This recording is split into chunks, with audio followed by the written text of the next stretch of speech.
So check this out. Sweet Suitcase. As soon as you open it up, I'll be with you in a minute. All right, so I'm back. Record player, cassette tape, and radio all in one. So let's take a closer look. Saw this at an antique place, kind of dusty, no price on it, which I hate. Always makes me feel like, you know, when you ask how much it is, they kind of try to judge how much of a sucker you are.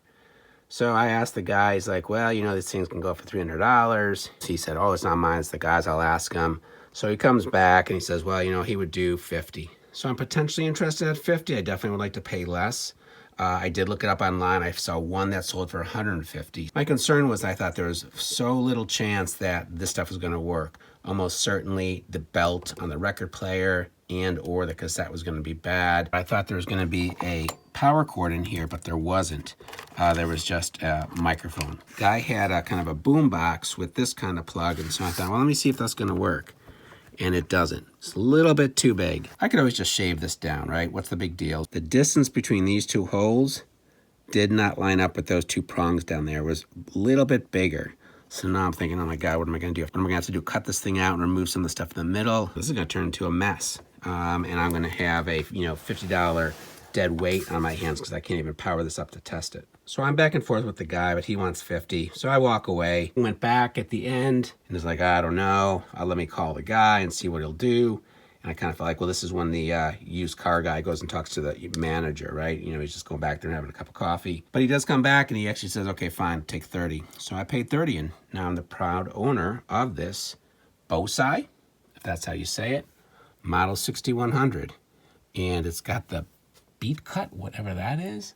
And I'm going to try this thing out. So I get home, and the first thing I look for is a power supply. And unbelievably, I have one. And it fits. Gorgeous. Let's check out the speakers. So these speakers are moved from here. So these are small, kind of cheapish speakers, but they plug right in. So, yeah, okay. So there's a jack. And it can be battery powered. Looks like a 4D cells, but really rusted out. The fact that it's battery powered makes a lot of sense, right? I mean, if you have this bad boy and you want to take it to the beach, right? Where you're going to plug it in. And check this out. There's not one, but two microphones that plug in here so that you can theoretically record it. You could do a podcast with that, man.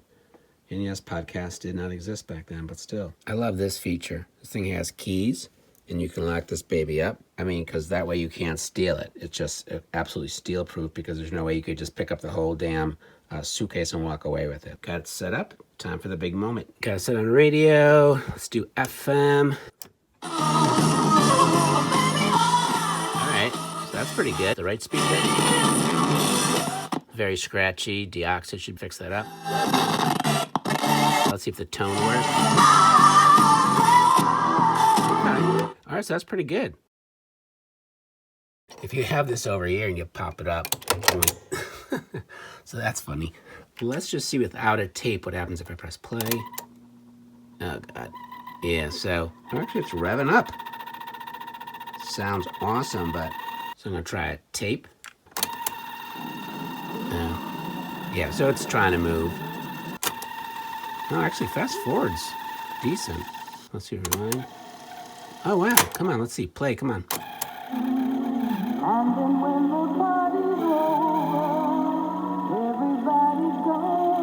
That's not terrible. I don't know if in time it would get better, like if it would kind of warm up. So let's see about the record player. Oh, my God. So that's spinning.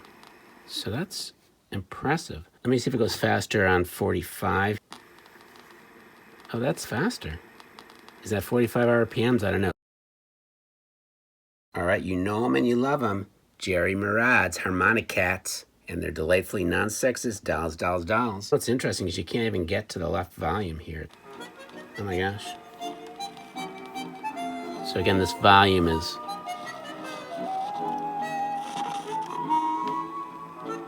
This is kind of warped. So it is off a little bit. I counted about 30 1/3 RPM instead of the 33.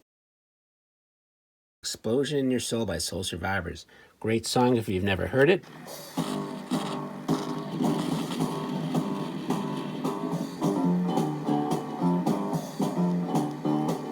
A kiss from your lips on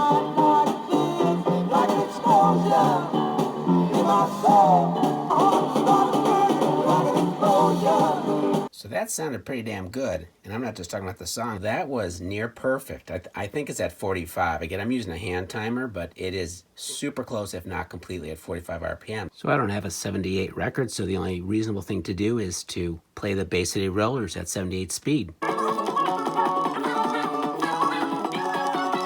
That's all I'm going to subject you to. It's like 75, 76. I'm trying to figure out what this thing was. What I realize is when you go to transport this and close it, this has to be over. And it's supposed to be right here. And what's supposed to happen is there's supposed to be a little piece on this that would hook underneath that. So that way it's over here and it would stay down. You can probably see that there's a piece broken off right there. When I go to close this now, you're going to see that it hits up against that. And I don't know if you can see it's lifting that up.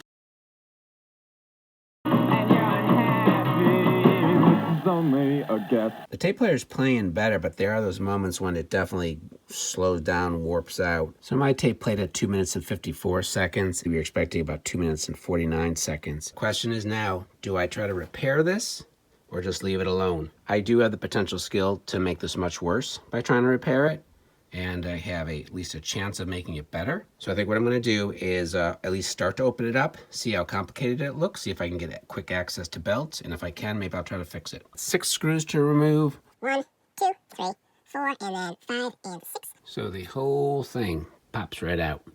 I have taped this down so that as I move it around, it doesn't go flying around. Here's all this. Tape player over here. And there is a belt. I should theoretically be able to switch out that belt pretty easily. The belt, the bracket, and where the replacement needs to go. Okay, so you're looking, the belt is about 4 5/8. So I have a new belt on there that I think is the right size. Put a drop of 3-in-1 oil in the motor right here. And I even kind of, this very little play, but lifted this up and down and then played it a bunch.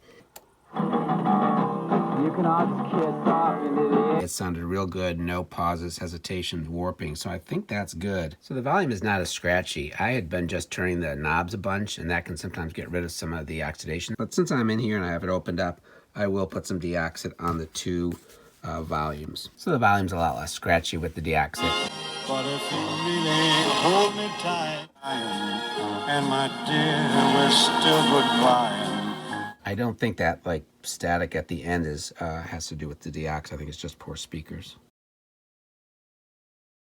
I'm worried about the record player. I am not sure how to get in there. I could probably unscrew that. There's a couple more screws and take this whole plate off. There is no belt and there's just a disc turning the turntable. And so my ability to fix that is probably extremely limited. Here's that disc I talked about, and it is rubbing against the side of the turntable. So if I use my fingers and turn the turntable, you're going to see that moves. So what you're seeing on the screen there is the shaft of the motor.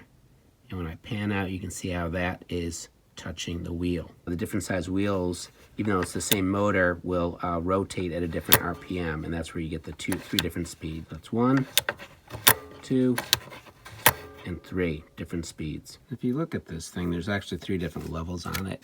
So here's the lowest level, slightly higher level where it is right now, and then the highest level right here. So that's how that thing moves up and down to get the different speeds. So if I could somehow fix that rubber disc, clean it, because it's probably dirty, you can see. So I'm going to try to probably clean it with a little soap and water. So just with some water and some Q-tips, I did get in there, and I don't know if I'm fooling myself, but maybe it's a little cleaner. So I'm going to just try that out and see what happens. So it looks like I screwed it up. Check this out. Here's 33. No, not good. What the? So I've been futzing with this for quite some time, and I've come up with an amazingly inelegant solution. What I realized was at 33, which is when it's working the most poorly, this wheel, if I held it like this, pushed it kind of against the platter, it worked better. The speed was better. There is a spring attached to this. It's right at the end there. You can't see it. That pulls it against the platter. And so seemingly something was not quite right with that spring. So I've jerry-rigged this rubber band, attached it to this plate here, which now keeps it better. That sucks. So I am at this point really frustrated and ticked off. I made it worse, as I said at the beginning, right? Foreshadowing. I don't know, with the record player, it's the spring, it's something else, but I probably am done at this point. Definitely bummed that I couldn't get the Bohsei working. It was fun to play with. It's partially working, which I'm happy about, but I just wish I'd got that record player working. Thanks for watching. Please consider subscribing. Remember, a thumbs up never hurt nobody. Comments and thoughts are always appreciated.